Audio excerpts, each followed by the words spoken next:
नमस्कार दोस्तों, स्वागत है एक बार फिर से आपका हमारे चैनल में। आज हम जो इंडियन पॉलिटी का चैप्टर नंबर 5 यानी कि यूनियन एंड इट्स टेरिटरी है, इसको इस वीडियो में कवर करेंगे। इसमें क्या है कि आज chapter number 5 union and it's territory इसको कवर करेंगे। तो देखिए इसमें क्या है, इससे क्वेश्चन कैसे पूछे जाते हैं। ज़्यादातर जो भी स्टेट्स है उनकी फॉर्मेशन ईयर या उनका एक सीक्वेंस दे दिया जाएगा कि उनका सीक्वेंस हमें अरेंज करना होगा, कौन सा किस साल जो है वो एक फॉर्म हुआ था और कौन से आर्टिकल से वो किससे रिलेटेड है। तो 4 आर्टिकल्स हैं केवल और केवल। तो चलिए शुरू करते हैं। जैसे आर्टिकल जो है 1 से लेकर 4 तक, पार्ट 1 हमारा जो कॉन्स्टिट्यूशन है उसमें डील कराता है किससे, यूनियन एंड इट्स टेरिटरी, यानी कि यूनियन हमारा एक संघ और संघ का एक पूरा जो क्षेत्र है उससे ये संबंधित है, पार्ट 1 हमारा। ठीक है। नेक्स्ट है, अब देखते हैं यूनियन ऑफ स्टेट्स, यानी कि जो हमारा राज्य है और इन राज्यों को हमने जब एक करा है और उसका एक यूनियन बनाया तो उसी के बारे में बताता है हमें आर्टिकल 1। तो आर्टिकल जो 1 है वो बताता है कि भारत एक ऐसे यूनियन है स्टेट्स का, rather than a federation of the states, यानी कि जो एक यूनियन बनाया गया। यूनियन का मतलब भी है यही है कि ज्यादातर जो छोटे छोटे जो पार्ट्स है, अगर इसको हम ऐसे समझे कि सपोज करो ये पार्ट्स है जो 3-4 स्टेट्स हो गए, इनको अगर हमने मिला ले और इनको मिलाने के बाद इनको जब एक कैटेगरी में रखते हैं तो इसी को हम एक यूनियन कह देते हैं। ठीक है। ऐसे ही फेडरेशन होता है, फेडरेशन में भी सभी स्टेट्स को मिलाकर एक जो नाम दिया गया फेडरेशन, और ये फेडरेशन जो है ज्यादातर अमेरिका के कॉन्टेक्स्ट में इसको यूज किया जाता है। तो हमारा जो प्रोविजन है, ये जो प्रोविजंस है ये बताते हैं दो चीजों के बारे में। एक तो हमारे देश का नाम क्या है, तो हमारे देश का जो नाम है वो क्या है कंट्री का, Bharat, India, that is Bharat. देखो यहाँ पर लिखा हुआ है। तो आर्टिकल 1 तो आपको ये रखना है कि आर्टिकल हमारा 1 बताता है इंडिया और एक हिंदी नाम है इसका भारत। दूसरा, ये आर्टिकल बताता है कि किस तरीके की वहाँ की पॉलिटी होगी, यानी कि जो राज्य व्यवस्था होगी वो किस तरीके की होगी। तो अब इसकी बात करें तो हमारे जब संविधान बना था तो संविधान सभा में सभी जो मेंबर्स थे उनके बीच में जो इंडिया का नाम क्या रखा जाना चाहिए, सही है, इसको लेकर सभी की जो राय थी वो अलग अलग थी। There was a no unanimity in the constituent assembly with the regard to the name of the country. तो कुछ मेंबर्स थे उन्होंने तो बताया था कि जो हमारा पहले से नाम चला आ रहा है क्या, भारत, जबकि कुछ अदर जो पर्सन्स थे उन्होंने जो आज का नेम हमारा इंडिया है इसका एक सुझाव दिया था।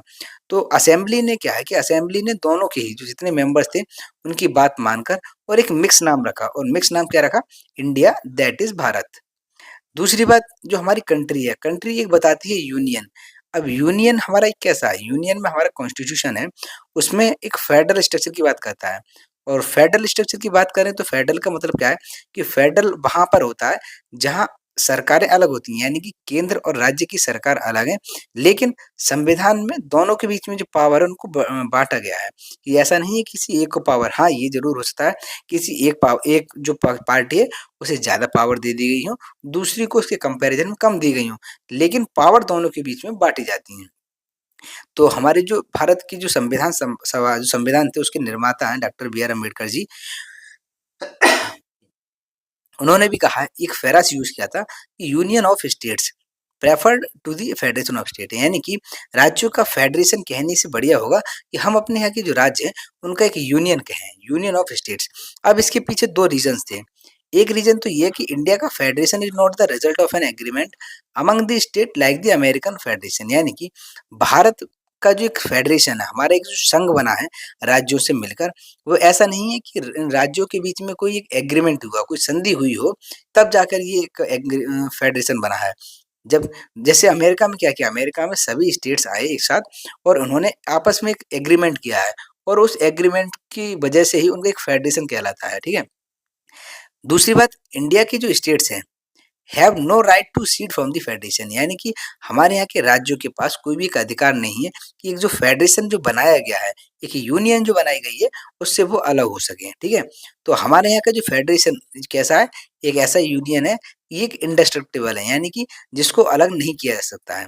The country is an integral whole and divided into different states only for the convenience of the administration. तो हमारा जो कंट्री है, हमारा जो पूरा देश है, उसको एक इसलिए रखा गया है ताकि जो अलग-अलग राज्य हैं उनको एक ही तरीके से उन पर प्रशासन किया जा सके, यानी कि एडमिनिस्ट्रेशन ऐसा नहीं हो कहीं अलग-अलग हो। ठीक है। तो आर्टिकल जो 1 है, वो बताता है भारत के क्षेत्र के बारे में, टेरिटरी ऑफ इंडिया। और टेरिटरी ऑफ इंडिया में 3 कैटेगरी आती हैं। पहली कैटेगरी क्या आती है? टेरिटरीज़ ऑफ द स्टेट्स, यानी केवल इसमें राज्य की सीमाएँ आती हैं कि कर जो राज्य है, वो कहाँ-कहाँ तक फैले हुए हैं।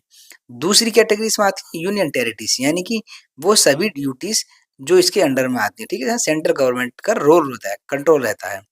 तीसरी है territories that may be acquired by the government of India at any time, यानी कि ऐसे क्षेत्र जो कि भारत सरकार किसी भी समय उनको अपने अधीन ले सकती है। तो ठीक है, 3 कैटेगरी में आर्टिकल 1 को बाँटा है। अब हम बात करते हैं कि जो हमारे नाम है, राज्यों के नाम, केंद्र शासित प्रदेश यानी कि यूटीज़ के नाम और कहाँ तक वो फैले हुए हैं, इन सभी के बारे में हमारे फर्स्ट शेड्यूल जो है कॉन्स्टिट्यूशन में मेंशन है, उसमें बताया गया है। अगर हम प्रेज़ेंट में बात करें तो कितने हैं? तो अभी प्रेज़ेंट में 28 राज्य और 9 केंद्र शासित प्रदेश यानी कि 9 यूटीज़ हैं। अब जो भी प्रोविजंस हैं, वो सभी हमारे कॉन्स्टिट्यूशन के सभी स्टेट्स पर लागू होते हैं, सभी यूनियन टेरिटरीज़ पर लागू होते हैं, सिवाय 6th शेड्यूल और 5th शेड्यूल को छोड़कर, क्योंकि उसमें कुछ स्पेशल प्रोविजंस बताए गए हैं। और ये स्पेशल प्रोविजन है पार्ट 21 जो है हमारा, एप्लीकेबल है किस पर है? महाराष्ट्र, गुजरात, नागालैंड, आसाम, मणिपुर, आंध्र प्रदेश, तेलंगाना, सिक्किम, मिज़ोरम, अरुणाचल प्रदेश, गोवा, कर्नाटक, ठीक है? यहाँ पर कुछ एक स्पेशल प्रोविजंस हैं। और स्पेशल प्रोविजंस क्यों है? क्योंकि यहाँ की कुछ एरियाज़ हैं, उनको स्पेशली दिया ध्यान देने के लिए बनाया गया है, ताकि जो एरियाज़ हैं, वो काफ़ी ज़्यादा बैकवर्ड हैं, तो उनको एक फ्रंट लाइन पर लाने के लिए स्पेशल प्रोविजंस बनाए गए हैं और इनको एक अलग शेड्यूल में रखा गया है। ऐसे ही मैंने भी बताया था कि 5th और 6th शेड्यूल है, उनमें कुछ स्पेशल प्रोविजंस जो है वो रखे गए हैं, जो केवल इन्हीं स्टेट्स पर लागू होते हैं, ठीक है? अब ध्यान देने वाली बात ये भी है कि टेरिटरी ऑफ जो इंडिया है, वो एक वाइडर एक्सप्रेशन है than the union of India. अब यूनियन ऑफ इंडिया यहाँ पर दो चीज़ें अभी हमने स्टार्टिंग पढ़ी थी और कभी-कभी क्या है कि पीसीएस और सीडीएस में ये कन्फ्यूजन रहती है, क्वेश्चन पूछा जाता है कि टेरिटरी ऑफ इंडिया और यूनियन ऑफ इंडिया इन दोनों में डिफरेंस क्या है? तो अगर हम बात करें तो यूनियन ऑफ इंडिया इसका मतलब है कि यहाँ पर केवल और केवल स्टेट्स हैं, जबकि जो फॉर्मर टेरिटरी ऑफ इंडिया है, तो इसमें केवल स्टेट नहीं है बल्कि यूनियन टेरिटरीज़ भी हैं, ठीक है? यानी कि स्टेट, यूनियन टेरिटरी और ऐसा क्षेत्र जो भारत सरकार कभी भी अपने अधीन ले सकती है, तो उन सभी को रखा गया है टेरिटरी ऑफ इंडिया में, जबकि यूनियन में केवल और केवल स्टेट्स को रखा गया है। अब स्टेट जो है एक मेंबर है फेडरल सिस्टम के और फेडरल सिस्टम के मेंबर होने के नाते एक पावर्स है इनको डिस्ट्रीब्यूट किया गया है। तो पावर का विभाजन जो किया गया है किसके बीच में? सेंटर और स्टेट के बीच में किया गया है। तो यूनियन की टेरिटरीज और जो एक्वायर्ड टेरिटरीज होती हैं यानी कि ऐसे क्षेत्र जो भारत सरकार अपने अधीन कभी भविष्य में ले सकती है। तो इन क्षेत्रों को सीधे तौर पर सेंट्रल गवर्नमेंट है वो इन पर एडमिनिस्टर करती है, वो अपने इन्हें कंट्रोल में रखती है। अब इंडिया एक हमारा सोवरेजन स्टेट है।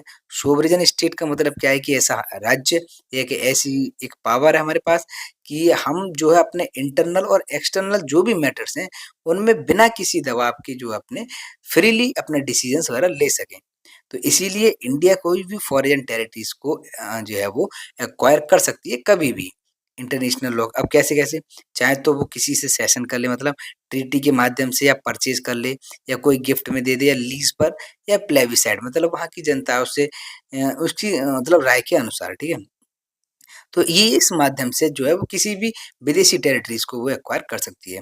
जैसे कि अगर हम एग्ज़ाम्पल के तौर पे देखें, तो इंडिया ने एक्वायर की थी टेरिटरी जैसे दादरा और नगर हवेली है, Goa, Daman and Diu, Puducherry, Sikkim since the commencement of the constitution यानी कि हमारा संविधान जब से लागू हुआ है, तब से इन एरियाज़ को इंडिया ने एक्वायर किया है। अब एक्विजिशन की प्रोसेस क्या होती है, वो भी इसमें आगे चल के डिस्कस हम करेंगे, बताया गया है। अब हम बात करते हैं आर्टिकल नंबर 2 यानी कि अनुच्छेद 2। अनुच्छेद 2 जो है वो पार्लियामेंट को बताता है कि admit into the union of India और establish new states on such term and conditions as it think fits यानी कि आर्टिकल जो 2 है, वो पावर देता है पार्लियामेंट को कि पार्लियामेंट चाहे तो किसी कोई राज्य को यूनियन ऑफ इंडिया यानी कि भारत का जो यूनियन है, उसमें किसी भी राज्य को एडमिट कर सकती है, ठीक है? दूसरा, power to establish new states और एक नए राज्य को बना सकती है। तो यूनियन में किसको एडमिट करना है, तो ये पावर भी किसके पास है? पार्लियामेंट के पास है और एक नए राज्य को कैसे बनाना है, इसके संबंध में भी पावर जो है वो पार्लियामेंट के पास है। तो आर्टिकल 2 जो है वो पार्लियामेंट को पावर देता है।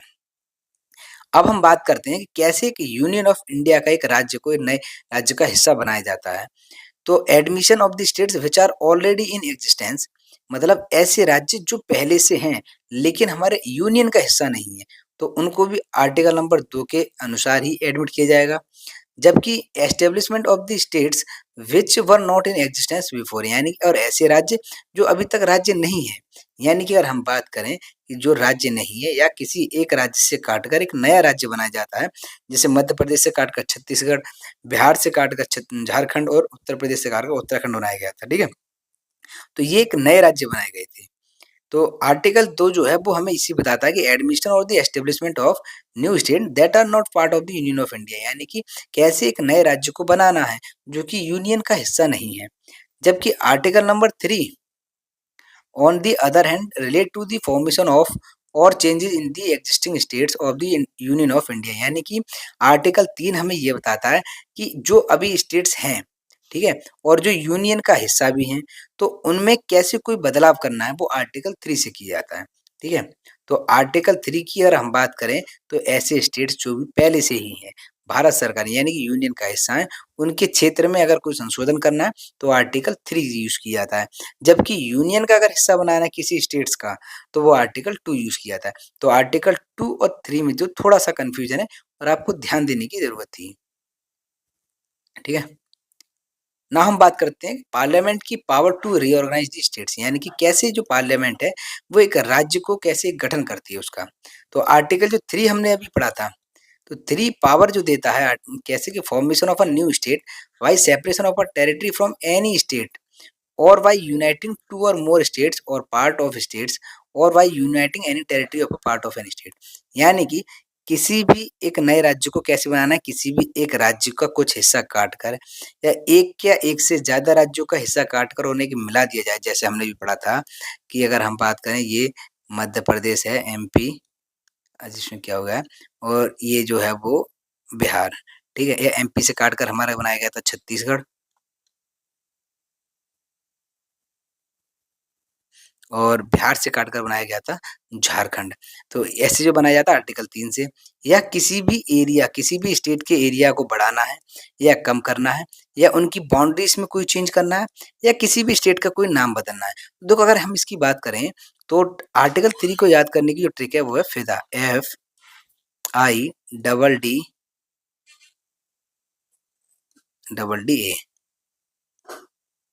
फिदा, यानी कि कैसे किसी भी एक नए स्टेट को बनाना फॉर्म करना है। आई फॉर कैसे उसकी एरिया को इंक्रीज करना है। डी फॉर डिमेनिश कम करना है। फिर डी है उसमें अल्टरेशन ऑफ बाउंड्रीज।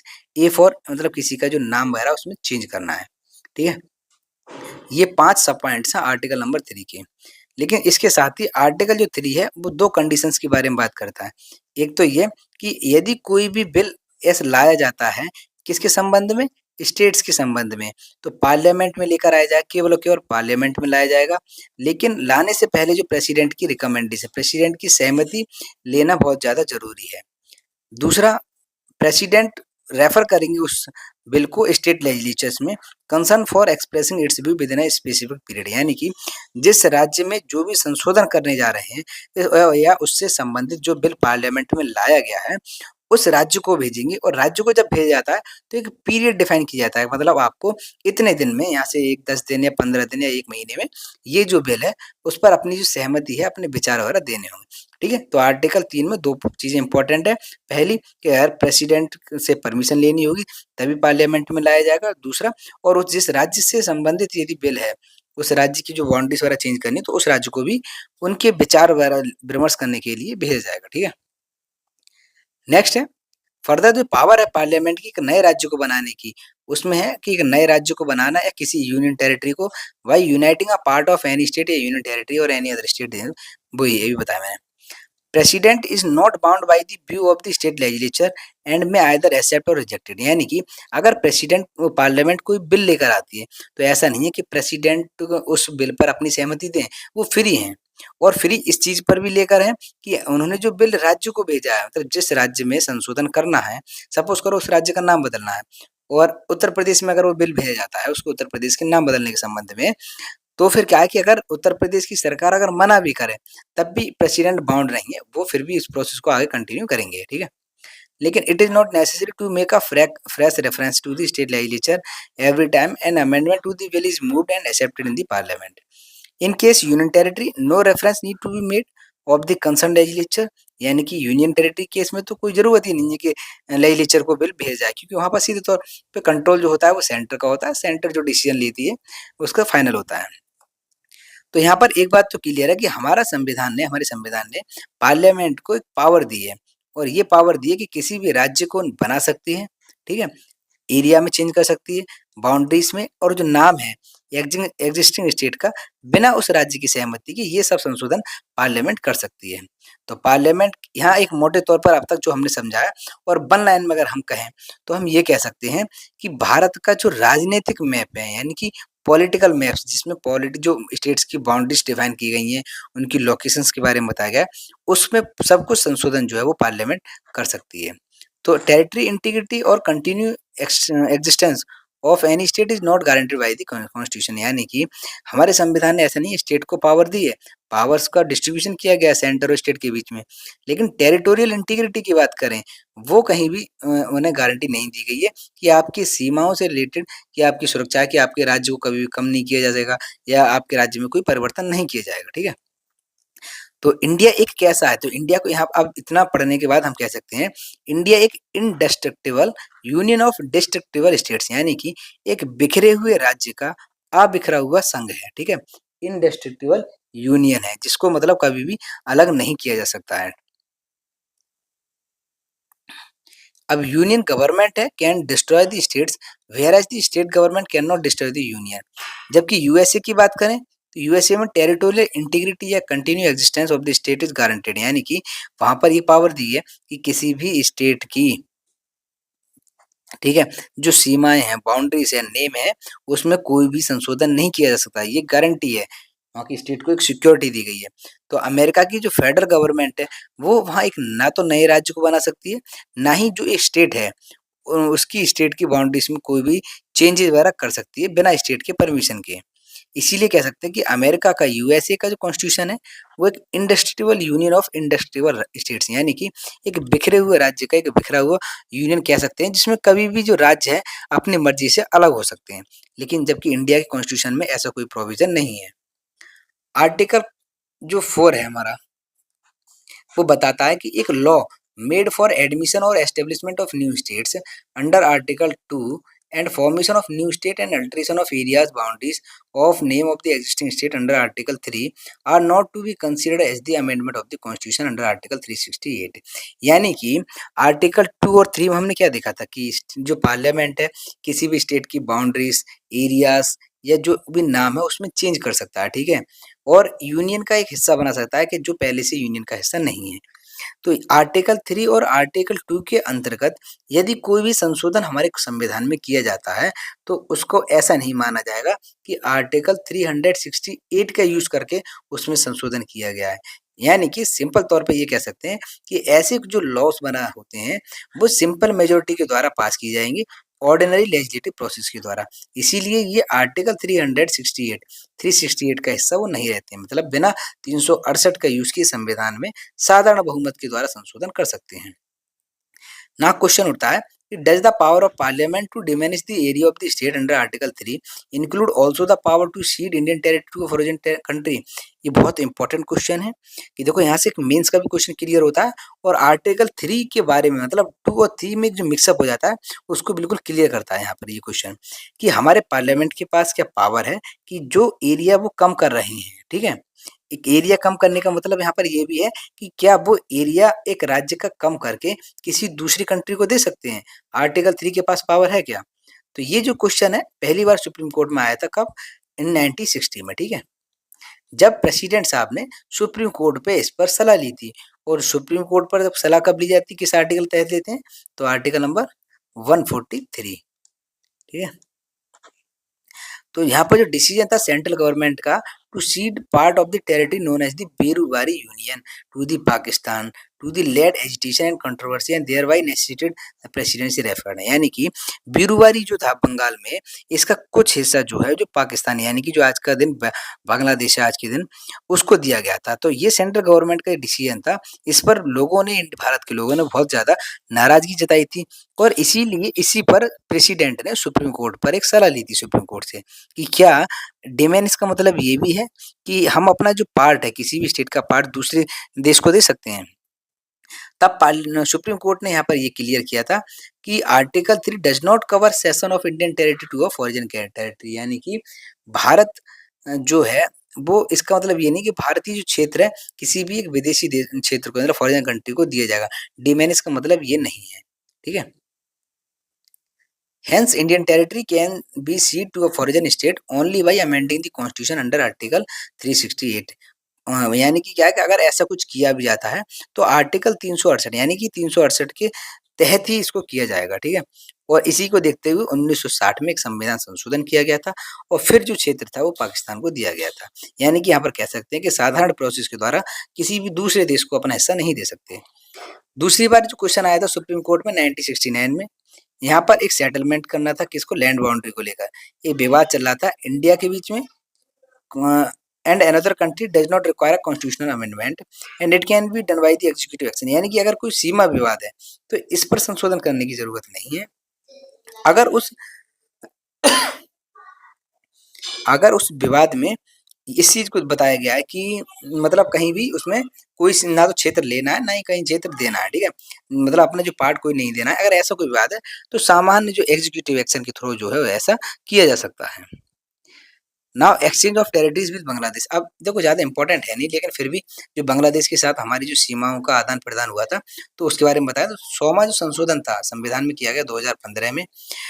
ये क्यों किया गया था क्योंकि कुछ जो टेरिटरीज थी हमारी बांग्लादेश को दी गई थी और कुछ बांग्लादेश की जो है वो भारत ने ली थी। यानी कि इस डील के अंतर्गत 111 एनक्लेव जो है वो इंडिया ने ट्रांसफर की थी बांग्लादेश को, जबकि बांग्लादेश ने ट्रांसफर की थी 51 एनक्लेव टू द इंडिया को।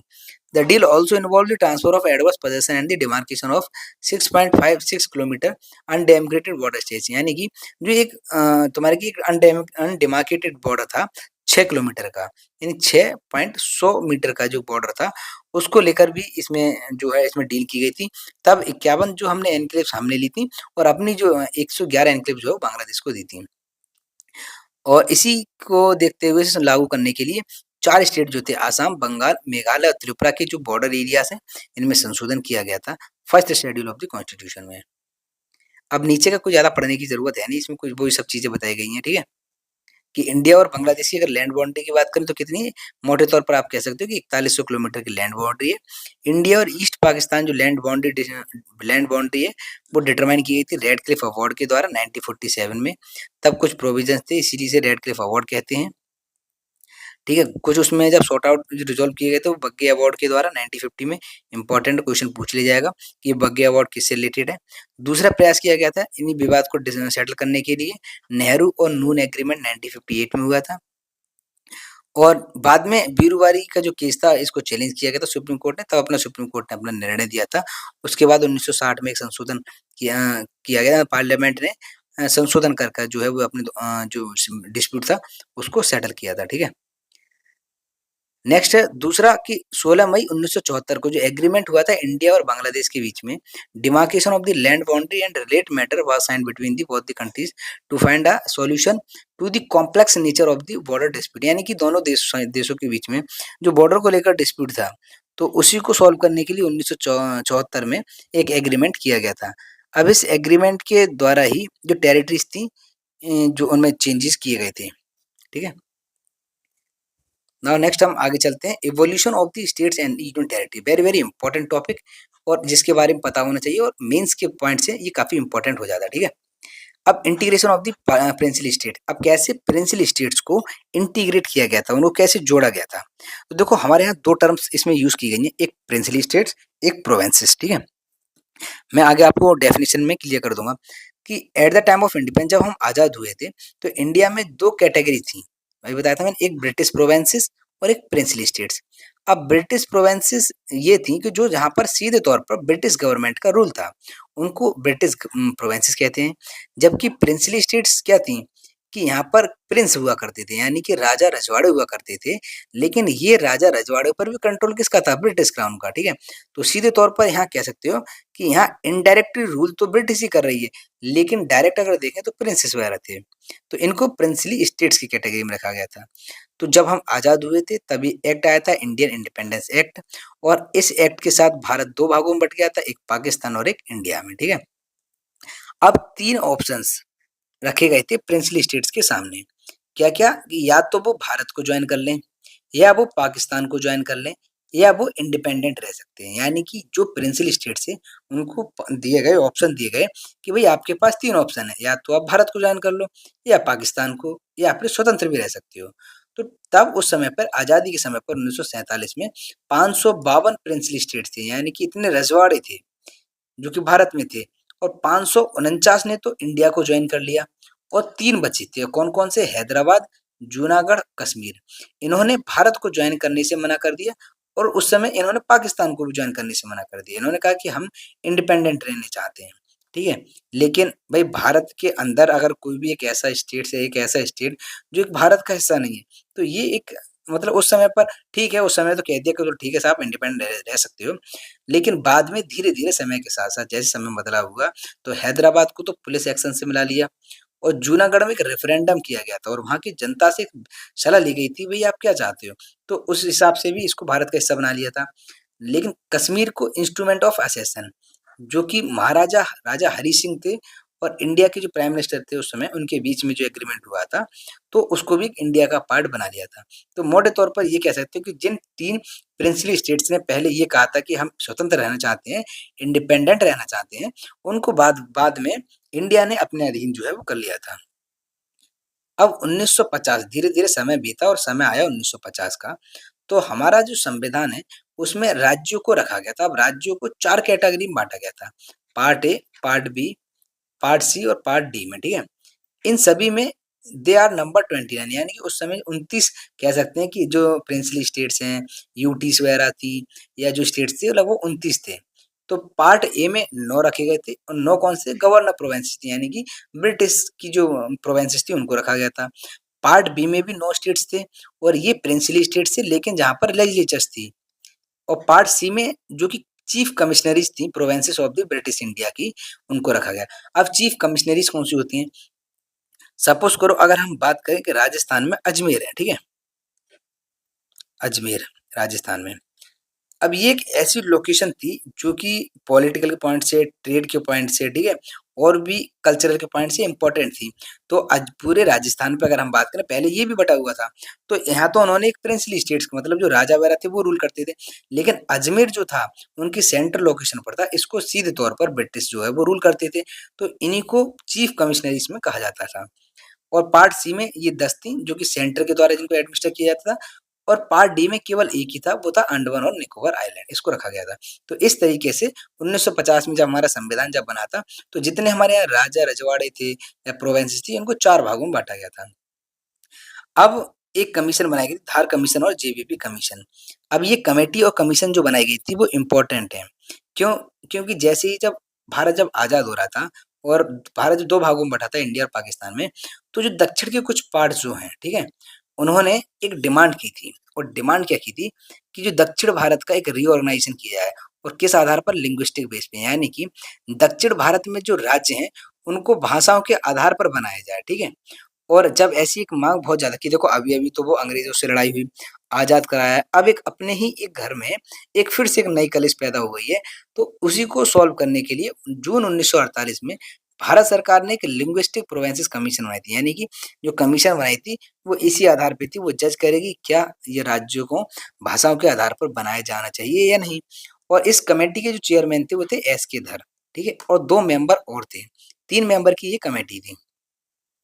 इस कमेटी ने अपनी रिपोर्ट 1948 दिसंबर में जमा की थी, ठीक है? और फिर उन्होंने कुछ फैक्टर्स बताए थे। उन्होंने कही this created much resentment that lead to the appointment of another linguistic provinces commission by the Congress in December 1948 में। यानी कि इस कमेटी ने जो भी अपनी रिकमेंडेशन दी थी, उससे लोगों में जो नाराजगी थी वो कहीं कम नहीं हुई थी, ना ही इस कमीशन ने उनकी बात को माना था।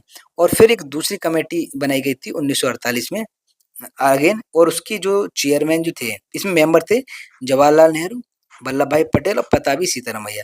तो इसीलिए इन तीनों का जो फर्स्ट लेटर है, J J for Jawaharlal Nehru, B for Vallabh Bhai Patel और पताबी सीतारामैया, तो इसी को जेबीपी कमेटी कहते हैं। ठीक है, इस कमेटी ने अप्रैल 1949 में अपनी रिपोर्ट जमा की थी, और इन्होंने सीधे तौर पर जो लिंग्विस्टिक आधार पर जो मांग की जा रही थी कि राज्यों को भाषाओं के आधार पर बनाए जाने चाहिए, इस मांग को पूरी तरीके से उन्होंने रिजेक्ट कर दिया। ठीक है, अब ये चीज इन्होंने रिजेक्ट कर दी। ऐसे ही क्या हुआ, फिर 1953 साल बीते। ठीक है, भारत सरकार को एक मजबूरन पहला लिंग्विस्टिक स्टेट बनाना पड़ा था, और ये स्टेट था आंध्र प्रदेश। आंध्र प्रदेश जो है वो तेलुगु बोलने वाले लोगों को मद्रास से अलग कर कर, यानी कि जो लोग तेलुगु बोलते थे उनको उन्हीं का एक स्टेट बनाया गया था आंध्र प्रदेश। अब इसके पीछे भी रीजन ये था कि उस समय एक कांग्रेस के ही पर्सन थे जिनका नाम था पोती श्री रामल्लू। पोती श्री रामल्लू, इनकी 56 दिन इन्होंने भूख हड़ताल की थी, और जिसकी वजह से इनकी मृत्यु हो गई थी, डेथ हो गई थी। और उस समय इसी वजह से एक स्टेट जो है वो लिंग्विस्टिक बेस पर बनाया गया था आंध्र। तो आपको याद रखना है कि पहला जो लिंग्विस्टिक स्टेट है वो कौन सा है, आंध्र प्रदेश है, जो कि 1953 में बनाया गया था। ठीक है, अब एक दूसरी कमीशन बनाई गई थी, फजल अली कमीशन। अब जैसे ही आंध्र प्रदेश बनाया गया था, तो और भी जो राज्य हैं उनमें भी ये मांग जो थी भाषाओं के आधार पर उन्हें बनाया जाए, अलग किया जाए, ये बहुत तेजी से बढ़ने लगी। तो अब सब राज्यों ने मांग करना शुरू कर दी थी। तब चेयरमैन जो थे फजल अली की अध्यक्षता में एक कमेटी बनाई गई थी, और दो जो मेंबर थे के एम पानीकर और एच एन कुंजू, ये उसके मेंबर थे। इस कमेटी ने सितंबर 1955 में अपनी रिपोर्ट जमा की थी, और इन्होंने एक्सेप्ट किया था, ठीक है, कि भाषाओं के आधार पर राज्य को बनाया जाएगा, लेकिन वन लैंग्वेज वन स्टेट का जो थ्योरी थी उसको पूरी तरीके से रिजेक्ट कर दिया। यानी कि एक भाषा एक राज्य, इस आधार पर बिल्कुल नहीं बनाए जाएंगे। उन्होंने कहा कि पहली चीज तो इन्होंने प्राथमिकता दी थी कि हमारा जो देश है उसकी जो पॉलिटिकल यूनिटी है, वो बहुत ज्यादा जरूरी है। ठीक है, और उसको 4 मेजर फैक्टर्स में बात की थी इन्होंने। इन्होंने कहा कि पहले तो हमारे देश की एकता और सिक्योरिटी बहुत जरूरी है, उसको ध्यान में रखा जाएगा। दूसरा, लिंग्विस्टिक और कल्चरल होमोजेनिटी जो है वो बनी रहे। तीसरी, फाइनेंशियल, इकोनॉमिक और एडमिनिस्ट्रेटिव कंसिडरेशन जरूरी है। ये ऐसा नहीं है कि हम भाषाओं के आधार पर बना दें और पता लगे उस राज्य को प्रशासन कोई ढंग से कर ही नहीं पा रहा है। ठीक है, तो ये भी बहुत जरूरी है। दूसरी, प्लानिंग जरूरी है, और कैसे लोगों का वेलफेयर किया जा सके, ये एक इन सब 4 चीजों को ध्यान में रखकर ही जो राज्य हैं वो बनाए जाएंगे। ठीक है, द कमीशन ने जो अब जो पहले 4 फोल्ड, जब 1900 हमने बताया कि 1950 में अगर हम देखें, तो 4 फोल्ड जो 4 भागों में बाँटा गया था, ए, बी, सी और डी में। तो वो जो पूरा मेथड था उसको पूरी तरीके से अबॉलिश कर दिया, और 16 राज्य, 3 सेंट्रल एडमिनिस्टर जो टेरिटरीज हैं वो बनाई गई थी। अब भारत सरकार ने भी जो इनकी मांग थी उनको एक्सेप्ट किया, और फिर उसी को देखते हुए 7वां संविधान संशोधन अधिनियम 1956 पारित कर जिसको कहते हैं राज्य पुनर्गठन अधिनियम 1956 पारित किया गया।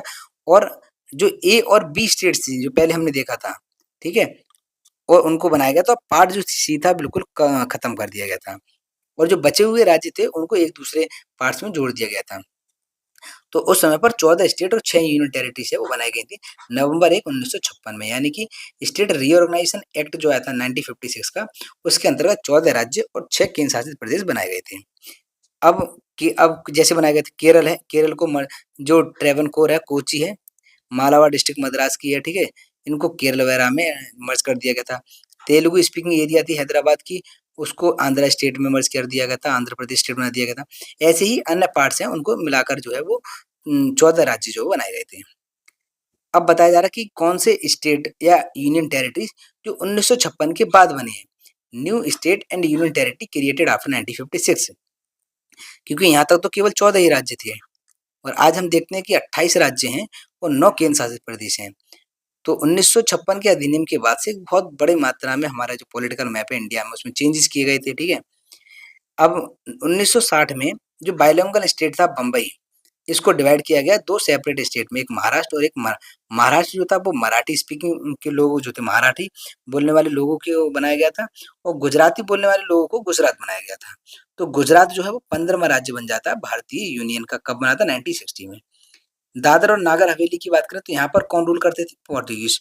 तो पुर्तगालियों ने इस पर रूल किया था कब तक? 1954 तक। 1954 में इसे आजाद कराया गया था और फिर 1961 तक यहाँ पर लोगों के द्वारा ही जो एडमिनिस्ट्रेशन वो संभाला गया था, मतलब वहाँ के लोग खुद चुनाव करते थे कि कौन हमारे प्रशासन संभालेगा। ऐसे ही गोवा और दमन एंड दीव की बात करें तो ये 3 टेरिटरीज थी, यहाँ पर भी पुर्तगालियों का ही शासन था 1961 तक। और फिर 12वां संविधान संशोधन अधिनियम 1962 पास किया गया था और 1961 में 1961 में जो है गोवा जो आजाद हो गया था और 62-87 में गोवा को एक राज्य का दर्जा दिया गया था, ठीक है। और दमन एंड दीव है वो एक अलग से यूटी बना दी गई थी। पुडुचेरी पुडुचेरी है, इसमें कुछ और भी स्टेट्स हैं, जैसे कराईकल है, माहे और यनम, इन तीनों को मिलाकर पुडुचेरी बनती है। यहाँ पर कौन रूल करते थे? फ्रांसीसी। और फ्रांसीसी ने कब इसे ट्रांसफर किया था हैंडओवर? 1954 में किया था, ठीक है। नेक्स्ट आते हैं नागालैंड। 1963 में जो स्टेट है नागालैंड का वो बनाया गया था by taking the Naga hills और त्यूसांग एरिया ऑफ द स्टेट, यानी कि स्टेट्स आसाम से अलग करके नागालैंड बनाया गया था कब? 1963 में। और नागालैंड जो है वो 16वां राज्य बन जाता है भारतीय संघ का।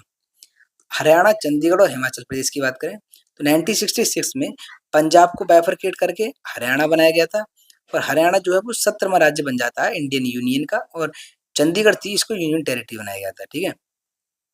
तो इसमें यही चीजें बताई गई हैं। और बाद में चल के 1971 में यूनियन टेरिटरी जो थी हिमाचल प्रदेश की, ठीक है, उसको एक स्टेट का दर्जा दिया गया था और स्टेट जो है वो 18वां राज्य है वो हिमाचल प्रदेश बन जाता है, 17वां राज्य है वो हरियाणा। मणिपुर, त्रिपुरा और मेघालय, ये 3 स्टेट्स। तो 1972 में अगेन जो नॉर्थ ईस्ट का नक्शा है उसमें कुछ चेंज किए गए थे। 2 यूनियन टेरिटरीज यानी कि मणिपुर और त्रिपुरा पहले जो यूनियन टेरिटरी हुआ करती थी और and the sub state of Meghalaya की, इनको एक राज्य का दर्जा दिया गया था। और 2 यूनियन टेरिटरी थी मिजोरम और अरुणाचल प्रदेश, जो नीफा के नाम से जानी थी, नॉर्थ ईस्ट फ्रंटियर एजेंसी। आपने ये नाम काफी बार सुना होगा पॉलिटी में कि नीफा, तो नीफा में यही 2 टेरिटरीज आती थी, एक मिजोरम और एक अरुणाचल प्रदेश, ठीक है। तो इनको भी उसी समय पे बनाया गया था, राज्य का इन्हें दर्जा दिया गया था। तो इस तरीके से कह सकते हैं कि इंडिया की यूनियन का जो नंबर है वो बढ़कर 21 हो गया था। 21वां मणिपुर 19वां राज्य, त्रिपुरा 20 और मेघालय 21वां राज्य। और 22वां second constitutional amendment act 1969 Meghalaya को एक ऑटोनोमस स्टेट बना देता है, sub state within the state of Assam with its own legislature and council of ministers. However this does not separate, यानी कि फिर से जो मेघालय की जनता थी वो नाखुश थी और इसी को देखते हुए मेघालय को भी एक जो है वो राज्य का दर्जा बाद में दे दिया गया था। 21वां जो राज्य है मेघालय बनाया गया था। सिक्किम की बात करें तो सिक्किम देखो 1947 तक सिक्किम एक प्रिंसली स्टेट था। यहाँ पर चौग्याल जो थे वो रूल करते थे। 1947 के बाद यहाँ पर ब्रिटिश की पैरामाउंटेसी जैसे ही हमारे यहाँ लैप्स खत्म हुई, सिक्किम एक प्रोटेक्टरेट स्टेट का बन गया था इंडिया का, ठीक है। यहाँ पे इंडियन गवर्नमेंट ने कुछ जिम्मेदारी थी और जिम्मेदारी किसको लेकर थी कि इसकी डिफेंस की, एक्सटर्नल अफेयर्स की और कम्युनिकेशन की, ठीक है। 1974 में सिक्किम में अगेन एक बहुत बड़ी मात्रा पे उसको भारत का एसोसिएट बनाया गया था और फिर 35वां संविधान संशोधन 1974 पास किया पार्लियामेंट ने। इस अमेंडमेंट ने एक नए शेड्यूल को जोड़ा और राज्य का दर्जा दिया गया था, ठीक है, सिक्किम का। और सिक्किम को जो एक स्टेट का दर्जा दिया गया है वो एक एसोसिएट स्टेट का दर्जा दिया गया था और आर्टिकल नंबर 2A जो है वो जोड़ा गया था और एक नया शेड्यूल 10th शेड्यूल इसमें जोड़ा गया था, ठीक है, ध्यान रखने की जरूरत आपको है। और स्टेट को जो पूर्ण राज्य का दर्जा दिया गया था कब दिया गया? 22वां राज्य जो बना था 1975 में, 36वें संविधान संशोधन अधिनियम 1975, यानी कि ये राज्य का तो 1972 में ही इसको मतलब एक आजाद हो गया था ये सिक्किम, ठीक है, लेकिन इसे राज्य का दर्जा 1975 में मिला था और ये 22वां राज्य जो बना है।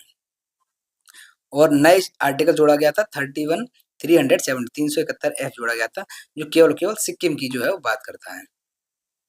अब आते हैं मिजोरम, अरुणाचल प्रदेश, गोवा। भी हमने ऊपर पढ़ा था कि 1987 में 3 राज्य मिजोरम, अरुणाचल प्रदेश और गोवा बन गए थे। मिजोरम 23वां राज्य बना था, अरुणाचल प्रदेश 24वां और गोवा जो है 25वां राज्य बना था, ठीक है, भारत सरकार का। तो यूनियन टेरिटरी थी मिजोरम की, उसको भी स्टेटस दिया गया था पूर्ण राज्य का। 1986 में मीजो पीस अकॉर्ड के द्वारा सेंट्रल गवर्नमेंट ने, ठीक है। तो the state of Goa was created by separating the territory of Goa from the union territory Goa, Daman and Diu. Next है छत्तीसगढ़, उत्तराखंड और झारखंड। तो 2000 में 3 नए राज्य बनाए गए थे, छत्तीसगढ़, उत्तराखंड और झारखंड। तो देखो छत्तीसगढ़ तो मध्य प्रदेश से काटकर बनाया गया था, उत्तराखंड जो बनाया गया था उत्तर प्रदेश से, झारखंड जो है वो बिहार से अलग कर कर इनको बनाया गया था। और छत्तीसगढ़ जो है वो 26वां राज्य, उत्तराखंड 27वां राज्य और झारखंड जो 28वां राज्य जो बने हैं भारतीय यूनियन के। नेक्स्ट है तेलंगाना।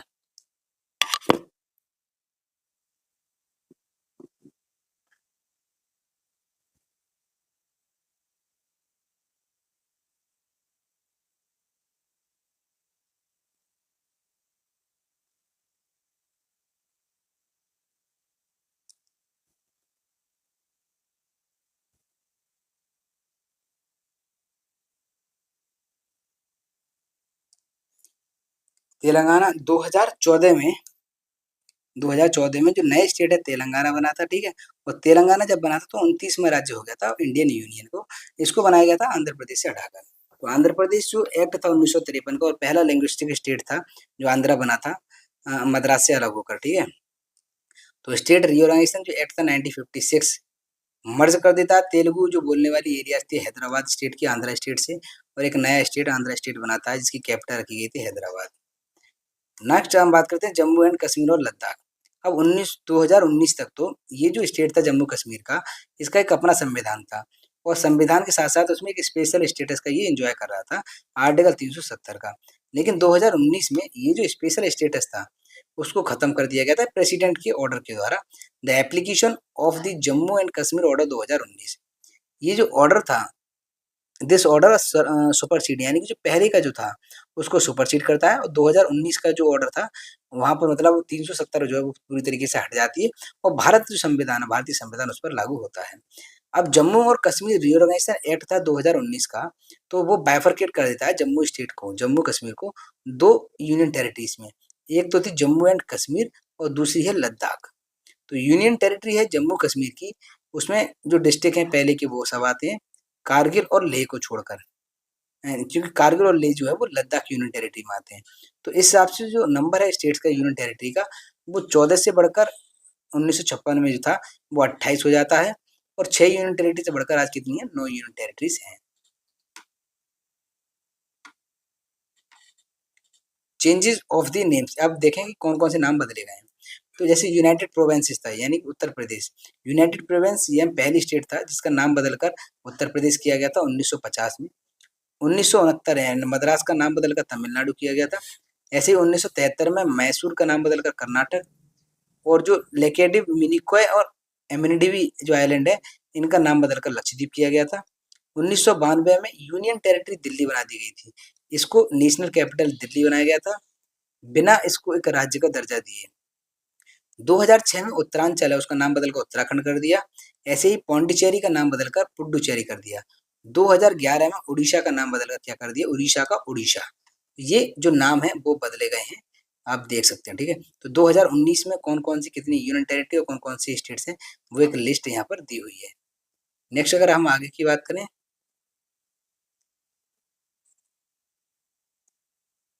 तो ये जो 4 आर्टिकल्स थे उनको एक बार फिर से रिवाइज करते हैं। तो आर्टिकल नंबर 1 जो है वो किसके बारे में बताता है, name and territory of the union. और दूसरा आर्टिकल बताता है एडमिशन और establishment of the new state. 2A बताता है कि सिक्किम जो एक एसोसिएटेड है मतलब जुड़ा हुआ है यूनियन से। तीसरा आर्टिकल बताता है formation of new state and alteration of areas, यानी किसी भी राज्य के नाम या उनकी सीमाएं या उसमें बाउंड्रीज में चेंज करना है। चौथा बताता है कि जो भी लॉ बनाए गए हैं आर्टिकल 2 और आर्टिकल 3 के अनुसार और अमेंड किया गया है 5th और 4th schedule and supplemental incident constitution, यानी कि ये सभी जो है साधारण बहुमत के द्वारा ऐसा किया जा सकता है।